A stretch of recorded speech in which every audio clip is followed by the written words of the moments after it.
안녕하십니까.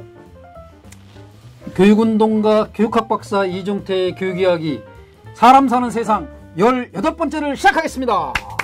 반갑습니다. 네. 자, 이제 교육을 바꿔야 된다는 얘기를 하면서 이제 제도 틀 이런 걸 이제 확 바꾸는 얘기가 속이 시원하게 좀 나오고 있어요. 네. 진짜 그동안은 뭘 어떻게 해야 될지 잘 몰랐었거든요, 사실은. 이제 문제점들은 많이 온 국민이 막 교육학 전문가 되듯이 막 그런데 이제 구체적으로 이제 제도부터 일단 바꿔나가보자. 예, 그래서 지난번에는 아예 국가 커리큘럼을 완전히 싹 바꾸어가지고 거의 없애야 됐다시피 하고 개별적으로 진짜 자기주도, 개인 맞춤형 이런 게 가능하도록 한번 해보자. 예, 그래서 교육과정을 다뤘고 오늘은 지난번에 예고하기는 학년제를 학년군으로 이런 얘기죠. 학년제를 없애자는 건가요? 예. 네. 오늘의 주제는 학년제를 없애는 수준으로 과감하게 변화시키자. 없애는 수준으로 과감하게 변화시키자. 예. 예. 지난번에 얘기했던 데는 학년군이라는 얘기를 하셨던데. 예, 이제 그 학년군을 네. 말만 학년군이 아니라 진짜 학년군으로. 진짜 학년군으로 바꾸자는 얘기죠. 네. 네. 제가 옛날부터 이제 그 썸머힐에 대해서 부러웠던 것 중에 하나는 늘 기회 있을 때마다 하는 얘기인데 썸머힐은 아이들이 들어가서 몇 년 동안 학교에서 전혀 이 간섭을 안 하니까 네. 그냥 아이들이 마음껏 놀아요. 네. 1년 놀다가 수업이 오는 아이가 있나면 3년 놀다 오는 아이들도 계속 놀아. 수업이 한 번도 안 오다. 예. 그런데 결국 졸업할 때는 아이들이 다 중등학교 졸업시험에 다 합격해서 나가요. 네. 이게 어떻게 하는 거지? 보니까 썸머힐에 머무는 기간이 길어요. 적어도 한 8년 정도 머물러요. 네. 7, 8년은 머물다 보니까 3, 4년 놀아도 나머지 기간 열심히 하면 중등학교 졸업 자격시험을 보는데 필요한 공부를 충분히 할 수가 있어요. 근데 우리처럼 엄격하게 학년제가 돼 있으면 얘는 이미 3, 4학년 가기 전에 다 이제 낙오자가 되는 거죠. 요새 낙제 제도는 없는 것 같긴 한데. 그러니까 이제 없는데 예컨대 3, 4년 놀다 보면 그 다음에 교실에 들어가 알았던 그렇죠. 아무것도 안 들리잖아요. 그러니까 계속 노는 거죠. 제가 학교에 있을 때 아이들 보면은 정말 어떻게 고등학생인데 이 수준일까 하고 물어보면 또 언제부터 공부를 그만뒀니? 그러면은 이제 많은 아이들이 이제 중학교 1, 2학년 때 그만둔 아이들인데 어떤 아이는요 아주 떳떳하게 그럽니다. 저는요 태어나서 한 번도 공부해 본 적이 없어요. 근데 고등학교 왔잖아요. 그리고 고등학생인데 알파벳도 모르고 분수도 모르고 그런 아이가 있어요.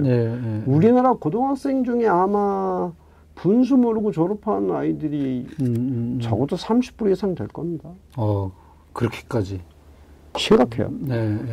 어쨌든 그게 이제 학년제가 만들어낸 폐해라고 저는 생각합니다. 말하자면 학습 속도가 다른 아이들을 그냥 똑같은 열차에 놓고 탁탁탁탁 해서 너는 꼴동, 낙제 이런 식으로 그러니까 그 낙오자 이런 식으로 이제 하다 보니까 다시 올라타서 회복할 수 있는 기회가 없는 거죠. 그래서 이제 학년제라고 하는 제도를 과감하게 좀 바꿔보는 그 개혁을 좀 했으면 좋겠다 했는데 잠깐 옛날 얘기를 해보면요, 이 학년제라고 하는 게 언제부터 생겼을까? 옛날 서당에는 학년제가 없었잖아요.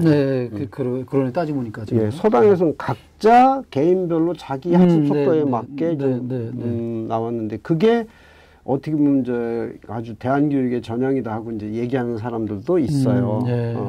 서당식에. 근데 그 산업혁명 때 이제 어떤 일이 있었냐면은 저 엄마 아버지는 이제 그 열악한 환경에 노동을 하러 가고 아이들이 이제 몰려다니면서 놀잖아요. 근데 온갖 사고도 치고 이런 아이들을 이제 이 자선사업가 독지가들이 이제 모아서 좀 기초적인 그 지식도 가르치고 이제 이렇게 했는데 예. 그 아이들이 너무나 많잖아요. 예. 너무나 많으니까 어떤 식으로 했냐면 좀 키도 크고 나이도 많은 애들 먼저 가르치는 거예요. 네, 네. 그리고선 한 10분 가르치고 뒤로 돌아. 그럼 너 100명 할당하고 너 100명 할당할 테니까 그 아이들 네가 가르쳐. 이게 이제 거기서부터 조교라는 말이 생겨난 거고요. 그래서 교육사 책에 보면 벨이라는 사람과 랭카스터라는 사람 각자 똑같은 걸 했는데 그래서 벨 랭카스터 조교법이라는 게 교육사 책에 나옵니다. 그래서 기록에 보면요. 교사 하나가 2,000명까지 가르쳤다는 거예요. 그러다 보니까 그 이후에 이제 그 공교육 제도가 이제 체계적으로 만들어지는 과정에서 어떻게 하면 이 많은 아이들을 효율적으로 가르칠까 하면서 나이에 따라서 학년을 나누기 시작합니다. 네. 그때부터 이제 학년제가 만들어지는 건데, 오래되겠네요. 아주. 네, 오래됐죠. 이제 이 공교육제도, 이 학교제도가 만들어지는 이제 근대 학교가 만들어지는 네. 과정에서 이제 학년제도 만들어지고 학급도 만들어지는 건데, 그게 한편으로 편리하긴 하지만 아이들을 같지 않은 아이들 똑같이 잘라서 하는 거나 마찬가지잖아요. 네, 그래서 오늘 드디어 그 그리스의 그 괴물을 이름을 제가 알아왔어요. 예. 프로크루테스. 네, 프로크루테스라는 괴물이 이제 고개에 딱 숨어 있다가 지나간 사람 다 잡아. 그래가지고 자기 집에 끌고 가서 자기 침대에 눕혀봅니다. 키가 크면 다리를 자르고, 키가 작으면 잡아당겨서 이 발끝과 머리끝을 맞추는 거죠. 그럼 뭐 다 죽잖아요. 네. 글쎄 혹시 기가 막히게 그걸 딱 맞는 사람이 있었는지는 모르겠는데 바로 이제 학년제도는 그 지난번에 말한 국가교육과정 제도와 합쳐져서 기가 막힌 프로크루테스 침대 역할을 한다. 이런 얘기인데 획일화시키는 모든 것을 획일화시켜서 결국 이제 그 프로크루테스 침대가 상징적으로 말하는 거는 그 침대에 누운 사람은 다 죽는다는 거잖아요. 네. 제가 볼 때는 이 국가교육과정과 학년제 체제에 들어가면은 아이의 생내적인 교육적 열정이 다 죽는다는 얘기예요. 인격도 죽고. 그래서 이것을 이제 완화하고 고쳐야 된다. 고무줄처럼 줄었다 내렸다 할 수 있는 그런 학년제가 좀 돼야 되지 않을까. 그러면 우리도 썸머힐처럼 아이들이 학교에 머물되 여유 있게 좀 빨리 가고 싶은 애는 빨리 가고 천천히 가고 싶은 애는 천천히 갈 수 있도록 제도적으로 좀 해줄 수 있는 방법이 없을까. 그래서 첫 번째가 제가 무슨 생각을 했냐면 이거 좀 먼 데서 시작하는 건데, 제 생각이 이제 순서입니다. 처음에는 우리나라 의무교육제도가 초등 6년, 중학교 3년 됐잖아요. 근데 이제 초등 6년이 먼저 되고 중학교 3년이 나중에 됐잖아요. 어쨌든 9년제 의무교육제도가 됐어요. 그럼 9년제 의무교육제도가 됐으면 대한민국 국민 누구나 9년 교육을 받아야 되잖아요. 근데 왜 초등학교 졸업장이 필요하죠? 9년제로 처음부터 가도 되는 걸. 그러니까 9년제 의무교육제도가 됐으면 9년제 학교가 돼야죠. 6년제 학교가 왜 필요해요?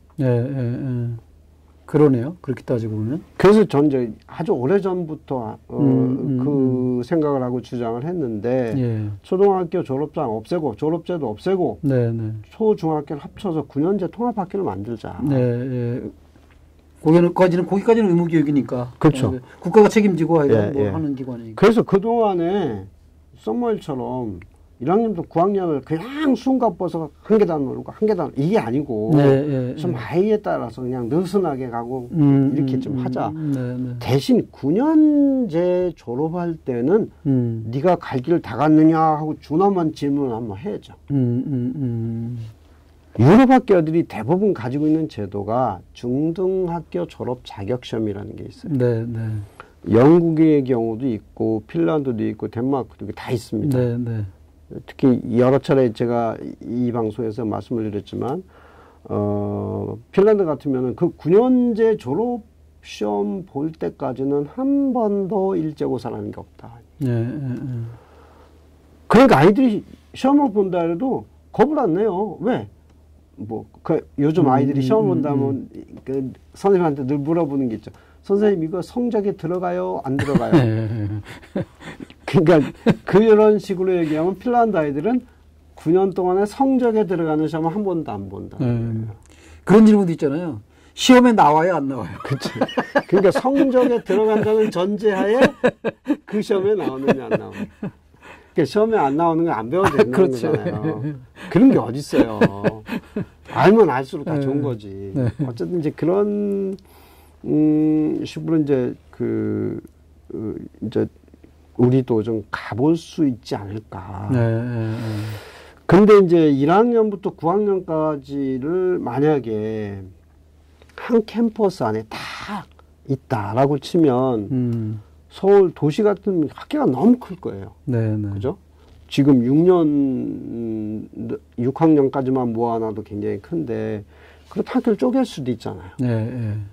그러면은 뭐, 어떤 지역은 1학년부터 3학년, 또 1학년만 할 수도 있고, 예전부터 이제 막 학교가 모자라려고 그럴 때, 요즘 이제 아이들이 많이 줄어서 그런 수요가 없어졌지만은, 옛날엔 그런 얘기들도 있었습니다. 이제 실현된 적은 없는데, 큰 아파트 단지에, 한 층만, 한 개 층만 해가지고 1학년만 거기서 배우고, 아이고 1, 2학년만 배우고, 3학년 때부터 조금 떨어져 있는 학교를 다니게 하면 어떠냐, 이런 얘기도 있었는데, 외국에 가면은요, 7, 8, 9학년만 있고, 또 5학년부터 뭐 8학년까지 있고, 이런 학교들이 많습니다. 학교가? 네. 그러니까 우리처럼 초등학교 하면 1학년부터 6학년까지 다 모여 있어야 되는 게 아니고, 중간 몇 개 학년만 이렇게 하는 초등학교가 있고, 학교들이 좀 여러 차례 이제 그 외국에 다니면서 그걸 봤는데, 야, 재밌다. 왜 우린 이런 거 안 되지? 이런 생각을 했었는데, 그러니까 1학년부터 9학년까지를 하나의 체제로 해서 1학년 입학하면 당연히 9학년까지 가는 걸로 하고, 대신 그 과정에서 좀 융통성 있게 하기 위해서 제가 이제 어떤 분들하고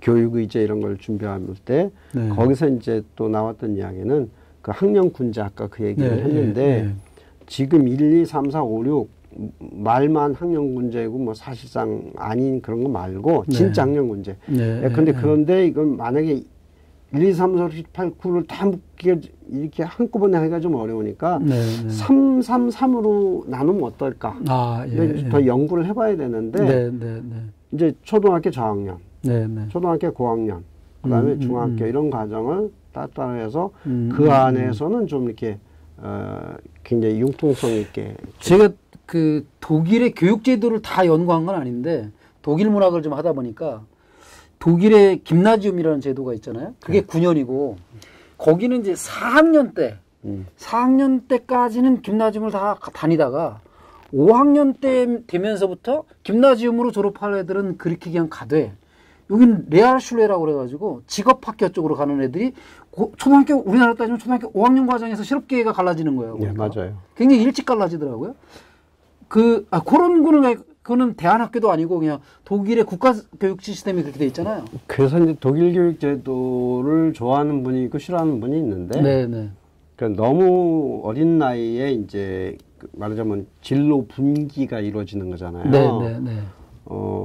이제 독일 국민들은 그걸 아주 자연스럽게 지금도 받아들이고는 있다고 그러는데, 우리나라처럼 이 평등의식이 엄청나게 강한 나라는 그걸 받아들이기가 좀 어려운 거죠.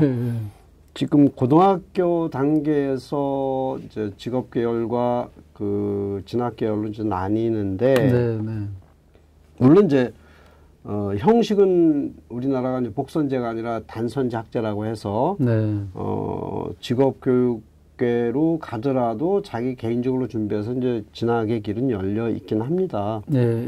뭐 그런 건 있는데 그 얘기하고 이제 이 얘기는 좀 하여튼 다릅니다만은 그래서 제가 이제 9년제 통합학교를 이제 제안을 했고요. 그 다음에 그것이 이제 학년별로 학년제를 유연하게 해서 개인별로 교육과정을 좀, 이렇게, 다양하게 좀 할 수 있게 하고 또 하나는 시험을 없앰으로써 그 기간 동안에 아이들이, 그 어떤 스트레스 압박을 받지 않고 자기가 하고 싶은 공부를 할 수 있게 하고 그 다음에 이제 그래도 책임있게 공부를 해야 되는데 왜냐면 적어도 국가가 의무 교육으로 부과한 것을 다니면서 9년까지 그냥 놀기만 하고 아무것도 배운 거 없이 졸업한다? 안 되잖아요.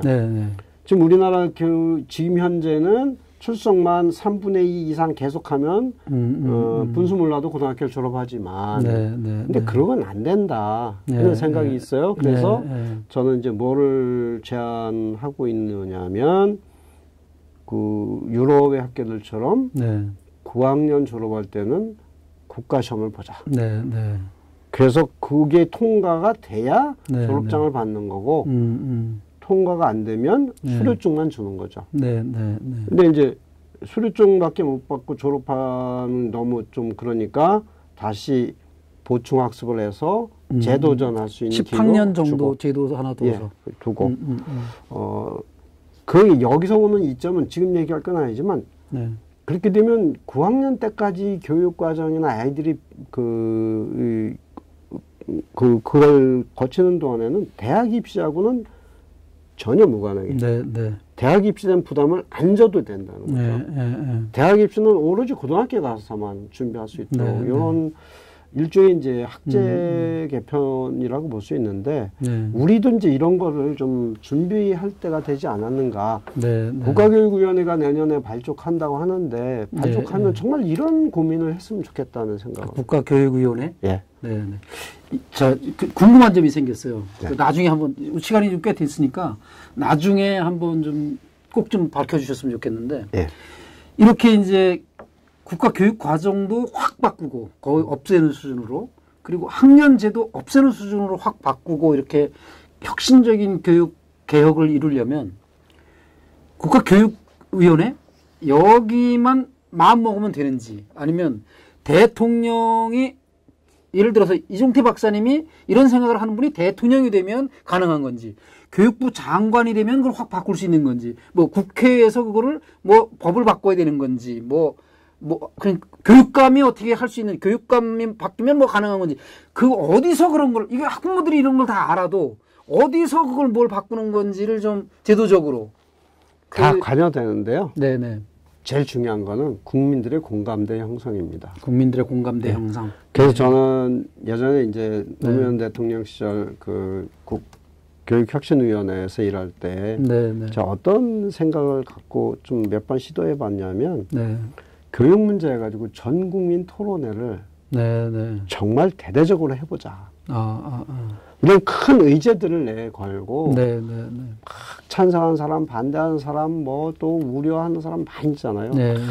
의견을 제기하고 그걸 계속 되씹고 또 되씹어서 국민들이 어떤 합의에 이를 때까지 지금 이제 문재인 정부가 국가교육위원회를 이제 이렇게 만들었습니다. 법안을 통과시키고 내년 이제 7월에 발족하는 걸로 좀 됐는데 저는 이제 시종일관 반대를 했어요. 교육위원회 발족을? 지금도 반대합니다. 지금 같은 체제면 전 나와서는 안 되는 태어나서는 안 되는 뭐 그런 거라고 보는데. 그래도 굳이 그거를 발족시키려면은 상설기구로서 교육부 위에 군림하는 기구가 아니라 정말 이런 거를 진지하게 고민하고 국민들의 저변 의견을 끌어들여서 수렴할 수 있는 기구가 돼야 된다. 지금은 어떤 식으로 수렴하냐면요. 회의가 열려요. 위원님들이 회의를 엽니다. 그러면 학부모 한 사람, 전문가 두 사람, 교사 대표 한 사람 불러가지고 의견을 얘기해 보세요. 네, 그렇습니까? 알았습니다. 가보세요. 그리고 그걸 국민 의견을 수렴했다는 식으로 해서 자기네들이 이렇게 끄적끄적해서 문서를 만듭니다. 네. 이거는 수렴도 아니고 아무것도 아니에요. 네. 정말 목 터져라 하고 싶은 말 다 할 수 있게 어디 한 군데서만 합니까? 서울, 부산, 대구 다 해죠. 네. 예를 들어 그런 생각을 가진 이종태 박사님 같은 분이 국가교육위원회 반대하시지만 국가교육위원회 위원장을 당신이 좀 해가지고 그런 내용을 가지고 뭐 옛날 노무현 대통령 시절에 하려고 했던 못했던 뭐 전국민 교육 토론회를 막 시골 구석까지 다니면서 위원장 혼자 하는 게 아니라 이 제도적으로 뒷받침돼야 되고 정치권이 이 합의를 해줘야 되고 아주 이게 보통 어려운 게 아닙니다. 그래서 저는 국민 여론 형성이 참 중요하다. 그러니 뭐 내년 7월까지 국민 여론 형성이 얼마나 되겠어요? 그거예요. 그래서 참 걱정인데. 그 사람 사는 세상이 한 뭐 100만 독자가 되고 막 이렇게 한다면 혹시 그거를 향해서 한번 노력해 볼까요? 좋죠. 네. 자, 그래요.